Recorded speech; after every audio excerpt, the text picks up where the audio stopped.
G'day, g'day, g'day. What's up? So, this happened Out there.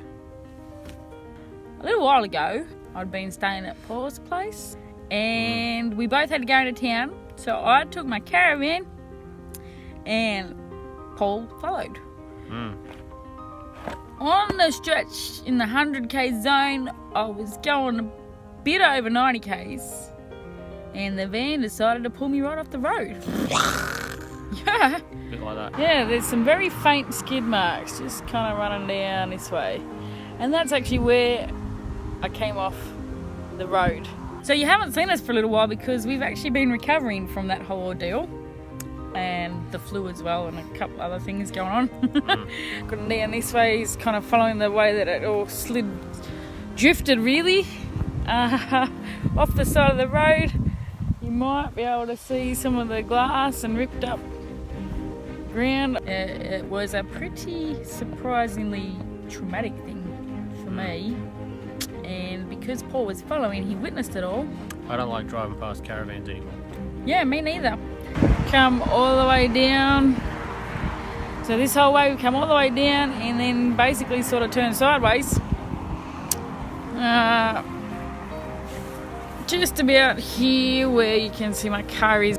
But we just want to fill you in on some of the amazing God things. We got all the stuff out of the caravan. So that took us a few hours immediately after. Paul actually had to come back, get the trailer, come back down. We filled up the trailer in both cars and came back. And so it was after dark by the time we managed to get back. And then the next day I just planned to go back again and whatever. But I didn't even get halfway up his 3k driveway because I couldn't cope with all the different windy turns on his driveway. Yeah. And that was my first realisation that actually there was a problem here. Trauma. Yeah, and it's been a big process trying to get back in the car, to drive anywhere.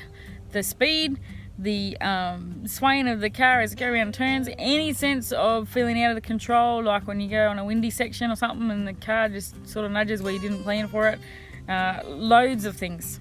Going past other cars, especially when they got caravans, round corners. Or trucks. Even Semis. Slightly lowering the back of my car since by taking those, what are they, spring things called? Load helpers. Yeah, they're taking them off. Actually helped because the car was more steady to the road and all that kind of stuff. It has been a pretty big journey. And as well as that, basically I lost my home because that's where I've been living in different places for the last year or so. So rethinking that whole thing, as well as sorting out all the stuff that was just spread across the road and totally filled up with dirt that sticks, as well as things like detergent just getting on papers and cleaning up all that kind of thing and sorting it all out. It's actually not quite finished yet. It's been a long time sorting it out.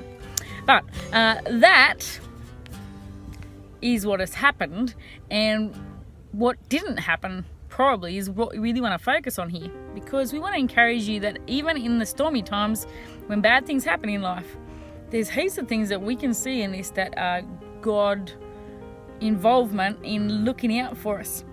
If you actually saw what happened to the caravan, which Paul did,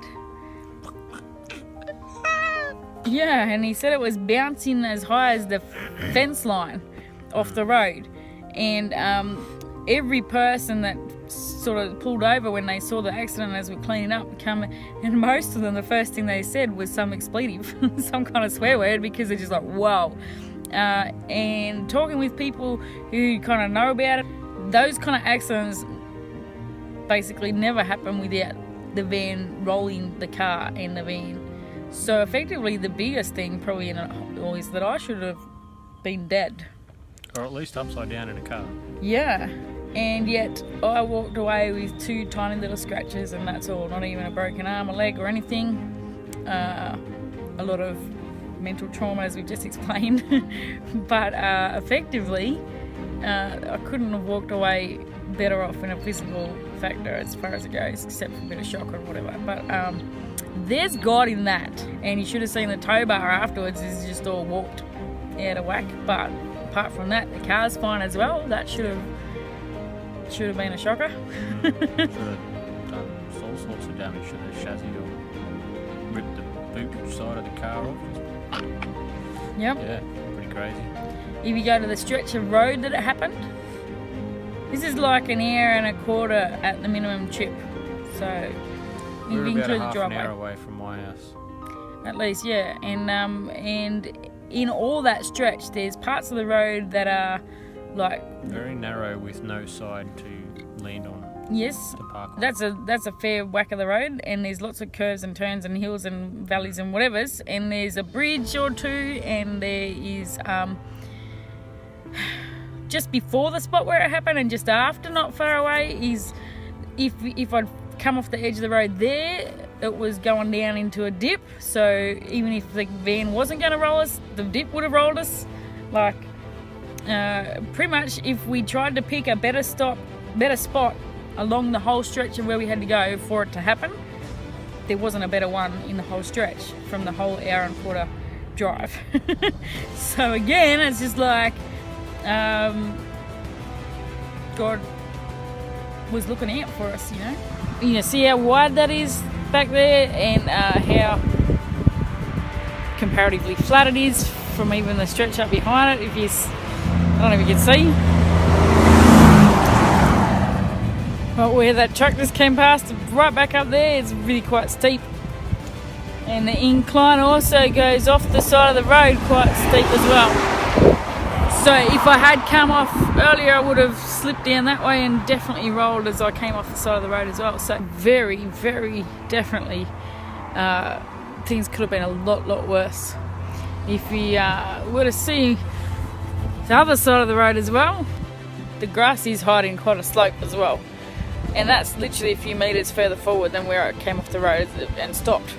After that, it just gets worse and worse. So literally nowhere else in this whole stretch of road would have been any good to keep me safe and not roll over or worse. So that is a pretty massive miracle.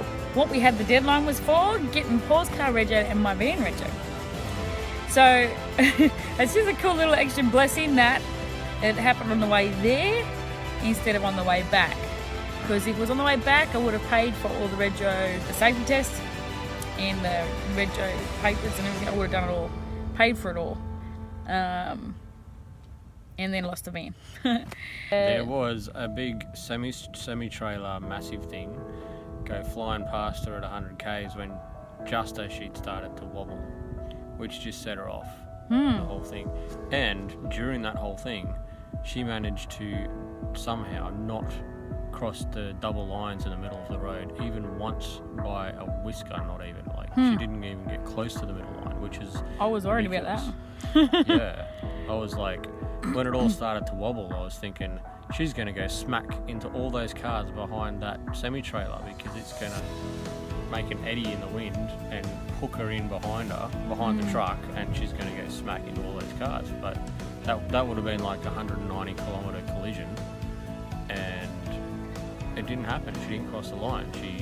I would have The so been Caravan dead. went up on that side, and then that side, and then that side again, and then she went off the road, and the Caravan crumpled. And all the trail of goodies out from the inside of the Caravan went everywhere. But not on the road. Yeah, not on the road. Not even one thing went on the road, did it? One thing went on the road. It was all off True story. on the side of the road. And as we were getting stuff out of the Caravan, Paul discovers, Crack in the chassis. yeah. Yeah. So it really smacked it around. The square frame had bent in half at the back. It was just bent down like that. Yeah, so the whole thing was a write-off, Yeah. complete. Yeah. But it involved no one else in the accident at all. Amazing. What?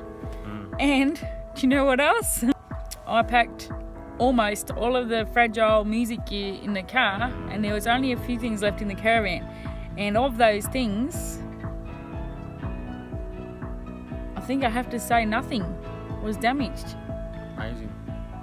There was like things that That's were at amazing. the very back of the Caravan that ended up at the very front on the opposite side of the Caravan. Yep, like as literally like someone was shaking up a salad or something, stick it all in a bowl and just shake it around so that the bits go everywhere else. But there was a fridge in there that was smashed up, completely didn't work.